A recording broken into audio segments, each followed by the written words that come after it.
네, 안녕하십니까. 오토다일의 오종훈입니다. 기아 EV6 타고 오늘 시승을 진행해 보겠습니다. 비가 살짝 내리는데요, 서둘러서 시승을 진행해 보도록 하죠.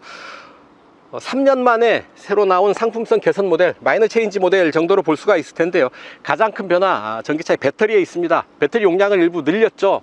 기존에 77.4kW 였는데요 84kW로 용량을 늘려서 롱레인지 기준입니다.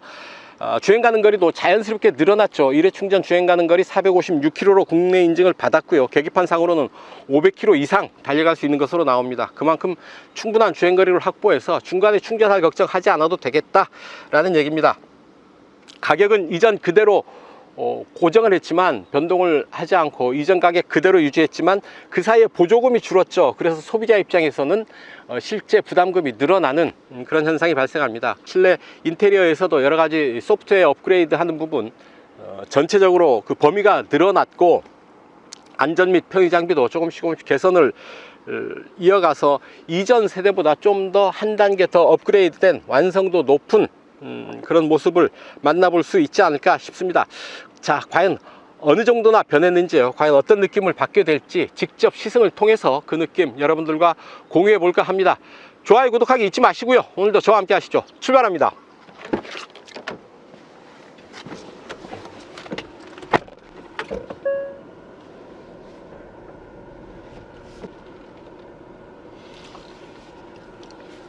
실내 운전석 보호하겠습니다. 스티어링 휠 락투락 조향비 하나, 둘, 2.5회전 합니다. 스티어링 휠 아래로 패들이 있는데요, 회생제동 시스템의 강도를 조절하는 부분입니다. 레벨 0, 1, 2, 3, I 페달, 길게 누르면 오토.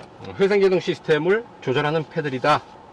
이렇게 트림미터를 볼 수가 있고, 내비게이션 정보 혹은 주행보조 시스템 작동 상태를 볼 수가 있겠습니다. 왼쪽은 속도, 오른쪽은 주행 가는 거리, 배터리 잔량 지금 76% 남아있다고 알려주고 있네요. 12.3인치 계기판 옆으로 또 12.3인치의 모니터를 통해서 내비게이션, 인포테인먼트 시스템들 보여주고 있죠. 홈 화면 이렇습니다.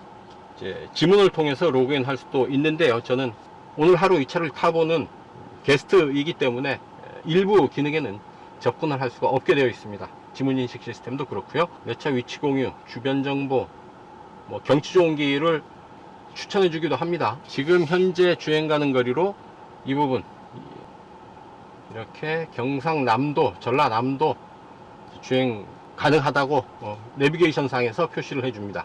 배터리 상태 지금 76%고요 풀 충전 100% 충전하게 되어 있죠. 이 부분을 80%까지만 줄일 수도 있습니다. 출발 시간 연동할 수가 있고, 완속 충전도 이렇게 설정을 할 수가 있네요. V12 자동차에 있는 전원을 끌어내서 밖에서 사용할 수가 있는 그런 기능이고요. 20%까지 떨어지면 V2L 기능을 제한하라 얘기가 되겠죠. 배터리 컨디셔닝 모드가 있죠. 배터리 온도를 조절을 해서 급속 충전을 할 때 최적의 상태로 충전할 수 있도록 해주는 기능이고요. 유틸리티 모드, 차 세워놓고 이 VTL 기능을 이용해서 전기를 사용할 때 유틸리티 모드를 사용을 하면 됩니다. 조명을 오랫동안 켜놓는다든지, 또 커피봇으로 전열기구를 이용을 해서 요리를 한다든지 할 때 유틸리티 모드를 활성화하면 됩니다. 스마트 회생제동도 내비게이션 연동, 내비게이션의 지도 정보를 바탕으로 스마트 회생제동을 이용을 하고요. 감속을 강하게 할지 보통을 할지 부드럽게 할지 설정을 할 수가 있습니다. 직접 운행을 해 보시면서요, 자기가 좋아하는 그런 감속의 감도를 세팅해 놓으면 되겠습니다. 충전 상태 정보를 음성으로 안내해 준다. 플러그 앤 차지 꼽으면 바로 충전이 시작되고 결제가 이루어지는 그런 시스템입니다.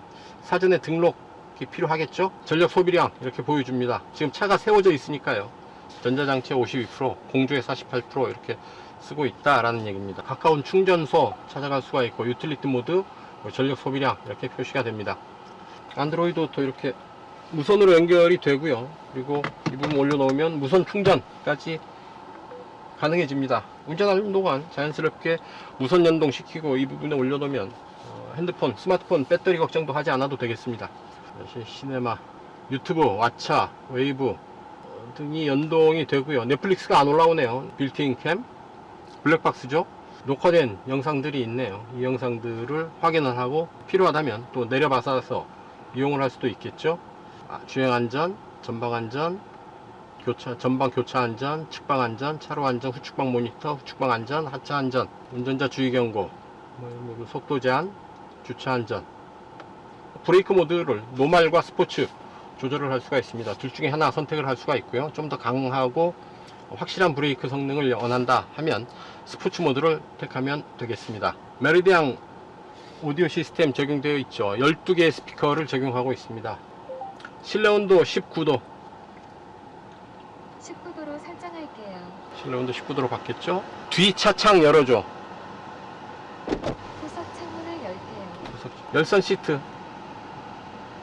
열선 시트를 켤게요. 목적지 설정, 방송국 선국, 블루투스 오디오, 실내 온도 오르고 내리고 차창 열고 닫고 이런 부분들 충분히 음성 명령으로 시도를 하면 거의 대부분 대응을 해준다 라는 얘기입니다. 국산 메이커니까 한국말을 좀 더 잘 알아듣겠죠. 그런 메리트도 있지 않을까 싶습니다. 그리고 화면 구성, 클러스터 테마, 계기판이죠. 드라이브 연동 모드, 스타일 A, B, C 이렇게 바꿀 수 있고요. 헤드업 디스플레이도 사용을 할 수가 있고요. 높이 기울기 이렇게 조절을 할 수가 있고, 표시 정보 선택할 수가 있습니다. 그리고 그 아래 송풍구가 모니터 아래쪽으로 배치되어 있고요. 그 아래는 공조와 내비 전환 조작기입니다. 이 부분을 누르면 내비게이션을 조작하는 버튼이 되고요. 다시 한번 누르면 공조 장치를 조작하는 버튼이 됩니다. 송풍 시트, 열선 시트, 열선 스티어링 휠 조절을 할 수가 있고요. 원형으로 조작하는 감속기 조작계고요. 카메라 이렇게 앵글을 바꿔가면서 그래서 차의 전후 좌우를 볼 수가 있는 거죠. 이 앞부분에 C타입 USB 포트 2개, 그리고 그 밑으로 또 하나 더 있고 충전용이 있고요. 12V 전원 아울렛도 준비되어 있습니다. 오버헤드 콘솔에 SOS 버튼 들어와 있고요. 조명 이렇게 가볍게 터치하면 되겠습니다. 디지털 룸미러입니다. 카메라를 통해서 화면으로 후방 시야를 확보하는 거죠. 레버를 제끼면 거울 모드, 실내를 같이 확인할 수 있는 거울 모드가 되고요. 다시 제끼면 아주 선명하고 넓게 카메라로 후방 시야를 볼 수가 있겠습니다. 자, 그리고 인테리어 컬러 블랙 앤 화이트 컬러죠. GT라인 전용 컬러입니다. 뒷좌석 이 정도 살펴보시고요. 잠깐 뒤로 가서 뒷좌석 보고 가겠습니다. 뒤로 가시죠. 네, 뒷좌석입니다. 무릎 앞으로 주먹 2개, 3개는 들어가겠습니다. 충분한 공간 남아 있는 거죠. 머리를 뒤로 완전히 기대면 머리 위로 손바닥 2개 겹쳐서 꽉 차는 정도의 공간 남게 됩니다. 머리 위는 좀 공간이 제한적이다 싶은 생각이 드네요. 실내 바닥도 센터 터널이 없죠. 센터 터널 없이 아주 평평하게 되어 있어서 이 공간을 좀 더 유용하게 사용할 수 있게 해주고 있고요. 차창 원버튼으로 내려갑니다. 완전히 수납이 되고요. 도어 트림에는 2단계로 조절할 수 있는 뒷좌석 열선 시트 버튼 준비되어 있습니다. 시트는 또 이렇게 하나, 둘, 셋, 4단계 조절이 되죠. 암레스트 내리면 2개의 컵홀더 들어와 있고요. 또 시트는 접을 수가 있죠. 손잡이가 왼쪽에 있어서 잠깐 내려서 접어봅니다. 6대4로 접을 수가 있겠네요. 좀 더 넓게 트렁크 공간을 확보할 수도 있을 테고, 바다가 보이는 경치 좋은 데서 잠깐 차 세우고 뒷좌석 접고 한숨 자도 좋지 않을까 하는 생각 해봅니다. 센터 콘솔 뒤로는 아무것도 없습니다. 송풍구는 B필러로 뺐고요. C타입 USB 포트는 시트 뒤로 설정을 해놓고 있습니다. 그래서 좌우로 하나씩 C타입 USB 포트 충전용으로 사용을 할 수가 있고, 뒷좌석 여기까지 살펴보시고요. 출발합니다. 용량이 좀 늘었죠. 84kWh 배터리를 사용하고 있습니다. 이전에 77.4kW를 사용을 했었는데 배터리 용량이 늘어나면서 주행 가는 거리도 좀 더 늘어났습니다. 지금 주행 가는 거리 계기판은 545km를 알려주고 있고요. 배터리 87%입니다. 전기차 500km 이상 달릴 수 있다면 더 이상 바랄 건 없겠죠. 시승하는 이 차는 후륜구동입니다. EWD이고요. 사륜구동은 아니다 라는 얘기죠. 168kW 229마력의 힘을 냅니다. 자동차에서 가장 무거운 부품 배터리가 차체 4바퀴 안쪽 미드십의 가장 밑바닥, 가장 아래쪽에 깔려 있어서 밑에서 딱 잡아주는, 무게중심을 잡아주는 역할을 하죠. 그래서 마치 오뚜기 같은 그런 안정감을 확보하게 되는 거죠. 굳이 사륜구동이 아니더라도 아주 우수한 높은 주행 안정감 확보할 수가 있게 되는 거고요. 전기차라는 사실 하나만으로도 엔진차, 내연기관 차와는 비교할 수 없는 그런 주행 안정감 맛볼 수 있다라는 얘기죠. 다만 하나 걱정되는 건 후륜구동이 어떤 그 주행 품질을 좀 더 좋게 하는 요소는 되지만 한겨울에 눈길, 미끄러운 길에서는 움직일 때 좀 애로사항이 있을 수 있다. 특히 언덕길 오르막에서는 후륜구동이어서 좀 움직일 때 애로사항이 생길 수 있다라는 점은 감안하셔야 할 듯 합니다. 주행보조 시스템 작동을 시켜봅니다. 버튼 한 번으로 작동이 되네요. 버튼 딱 누르니까 모든 시스템이 딱 온 되면서 주행보조 시스템 작동을 하게 됩니다. 제한속도 시속 90에 맞춰 놓고요. 스티어링 휠에서 잠깐 손을 떼 봅니다. 운전할 때 손 떼시면 안 됩니다. 잠깐 테스트하기 위해서 손을 뗀다라는 점 말씀을 드리고요. 정해진 속도로 앞차와의 차간거리 유지하면서 움직이고 있죠. 자, 방향지 시등을 깜빡이면 차가 조향 보조를 합니다. 스스로 조향을 이어갑니다. 이렇게 가죠. 점선이고 속도가 맞고 공간이 비어 있고 하다면 이렇게 차선 변경을 지원을 하죠. 하지만 스티어링에 손을 떼면 핸들을 잡으십시오. 경고 나오고 조향 지원하지 않습니다.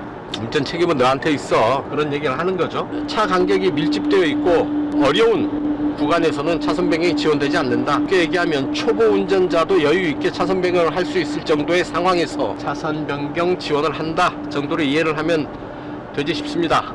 자, 다시 한번 스티어링 휠에서 손을 잠깐 떼고 조향 지원 어떻게 하나 봅니다. 오른쪽으로 이제 돌아 나가죠. 아주 부드럽게 마치 베테랑 운전자가 코너를 돌아 나가는 듯한 그런 궤적을 보이고 있죠. 차선의 중앙을 잘 유지하고 있습니다. 다시 왼쪽으로 돌아 나가는 길 이렇게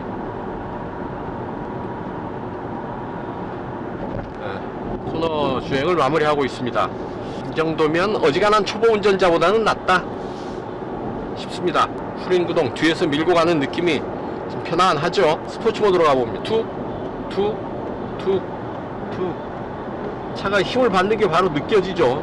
가속 페달을 밟을 때마다 시트가 몸을 툭툭 밀어갑니다. 킥다운 버튼은 없네요. 전기 모터가 돌아가는 소리가 나지는 않을 텐데요. 이런 가상 사운드를 통해서 이런 속도감을 전해주고 있는 거죠. 저는 개인적으로 이런 가상 사운드 없는 게 낫습니다. 그냥 바람 소리만 들리는 게 낫지 않나 하는 생각을 하고 이렇게 없는 소리를 일부러 만들면서 인위적인 소리를 들려주는 게 과연 맞나 하는 생각을 가지고 있어요. 듣기에 썩 좋은 소리도 아니고요.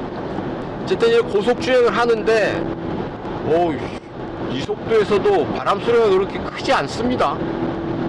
속도가 빠를수록 이 진폭이 커질 수 있는데 속도를 어지간히 올려도 차체의 흔들림, 롤링과 피칭도 그렇게 크지 않고요. 상하 진동도 상당히 안정감 있게 컨트롤되고 있는 것 느낄 수 있습니다. 또 하나 살펴봐야 될 게 회생제동 시스템입니다. 그래서 왼쪽 시프트를 당길 때마다 한 단계씩 올라가죠. 1, 2, 3 그리고 한 번 더 당기면 아이페달 기능이 작동하는데 아이페달은 원페달 시스템입니다. 브레이크를 포기하고 가속페달 하나로 가감속을 조절을 하는 거죠. 밟으면 가속이고 떼면 브레이크입니다. 그래서 가속페달에서 발을 떼면 뒤에서 아주 잡아당기는 것처럼 강한 제동력을 느끼게 되죠. 그래서 전기차를 탄다고 할 때는 이 회생제동 시스템을 잘 조절하는 게 또 운전하는 재미도 있을 테고요. 또 경제적으로 차를 운전한다는 측면에서도 바람직한 부분이 되죠. 전체적으로 EV6 완성도를 좀 더 더한 모습이죠. 안정감 있는 승차감에 더해서 전기차 특유의 가속 반응, 코너링 성능, 그러니까 성능 면에서도 상당히 만족스러운 모습 보여주고 있고요. 배터리 성능을 개선해서 주행 가는 거리를 좀 더 연장해서 실용성도 더했다라고 볼 수가 있겠습니다. 가격은 동결했다고 하죠. 소비자 입장에서는 꼭 그렇지만은 않은 게 그 사이에 보조금이 줄어들었습니다. 줄어든 보조금만큼 소비자들이 부담은 더 늘어난 셈이고요. GT라인 롱레인지인 경우에 판매 가격이 5,995만원입니다. 세금 혜택을 받은 후의 가격이죠. 여기에 또 보조금을 제해야 되죠. 서울시 기준 700에서 800만원 정도의 보조금을 받을 수 있는데요. 5천만원 초반대에 이 차를 구매할 수 있지 않을까 싶습니다. 168kW, 229마력이죠. 공차 중량이 정확하게 2톤입니다. 마력당 무게 계산해보면 약 8.8kg 나오는데요. 에어컨 끄고 스포츠 모드 세팅했죠. 자, 갑니다. 하나, 둘, 셋.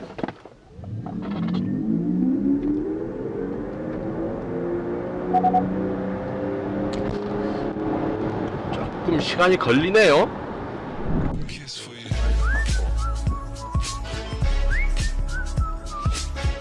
파주 헤이리 마을이고요. 서울 지하철 2호선 교대역까지 달려갑니다.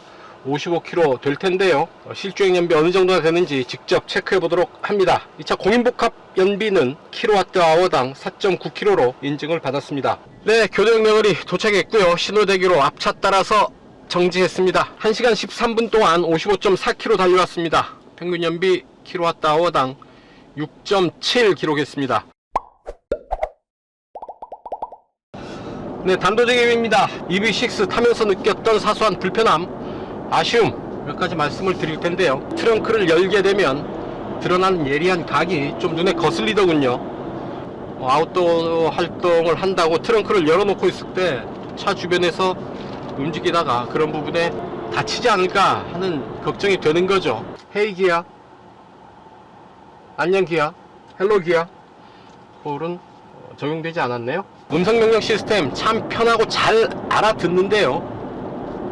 음성명령으로 활성화되지가 않습니다. 헬로 기아, 하이 기아 아무리 불러봐도 대답이 없는 거죠. 무척 완성도 높게 작동하는 AI 기반의 음성인식 시스템인데요. 음성명령으로 활성화시킬 수 있다면 더 좋지 않을까 싶습니다. EV3에도 들어와 있으니까요. 곧 EV6에도 적용될 것으로 기대해 봅니다. 네, 지금까지 기아 EV6 시승을 해봤습니다. 전기차가 한 단계 더 좋아지는 게 이런 거구나 라는 걸 느낄 수 있었는데, 일단 배터리가 늘어난 부분, 주행 가는 거리가 좀 더 확장되어서 좋기는 한데요. 저 개인적인 입장에서는 굳이 주행 가는 거리에 연연할 필요는 없지 않을까 하는 생각해 봅니다. 놀라운 연비 확인할 수가 있었죠. 공인복합 연비보다 훨씬 더 좋은 아주 놀라운 수준의 연비. 운전자가 이 차를 잘 다루기만 한다면 기대 이상의 연비를 기록할 수도 있다. 연비가 좋다는 것 그만큼 더 멀리 갈 수가 있다는 얘기고요. 또 경제적으로도 연료값을 더 아낄 수 있다는 얘기이기도 하죠. 거기에 대해서 경제운전은 곧 안전운전이다 라는 측면에서 본다면 경제운전에서 나쁠 것은 없지 않나 하는 생각해 봅니다. 기아는 이 차의 가격을 동결했다고는 하지만 그 사이에 보조금이 좀 더 깎였습니다. 그래서 소비자 입장에서 본다면 부담금은 좀 더 늘어나게 됐죠. 판매 가격 6천만원 정도, 세후로 6천만원 정도가 되는데, 정부와 서울시 보조금을 제하게 되면 5천만원 대에서 구매할 수 있겠다 싶고요. 하지만 또 몇 개의 옵션을 또 더하게 되면 가격은 그만큼 더 올라가겠죠. 그래서 보조금 받는 만큼 옵션을 선택하면 또 좋은 방법이 되지 않을까 하는 생각도 해봅니다. 자, 어쨌든 좀 더 개선된 상품성으로 우리 앞에 돌아온 기아 EV6 오늘 시승을 해봤습니다. 여러분들 어떻게 만족스러우셨는지요? 오토다이어리도 좀 더 깨끗한 화면을 위해서 새로운 시도를 해보고 있는데, 좀 더 발전된 모습으로 여러분들과 계속 교류를 하고 커뮤니케이션을 했으면 좋겠습니다. 자, 오늘 시승 여기까지입니다. 지금까지 저는 오토다이어리 오종훈이었고요. 여러분들 좋아요, 구독하기 눌러주시면 저는 이만 물러가겠습니다. 시청해 주셔서 감사합니다.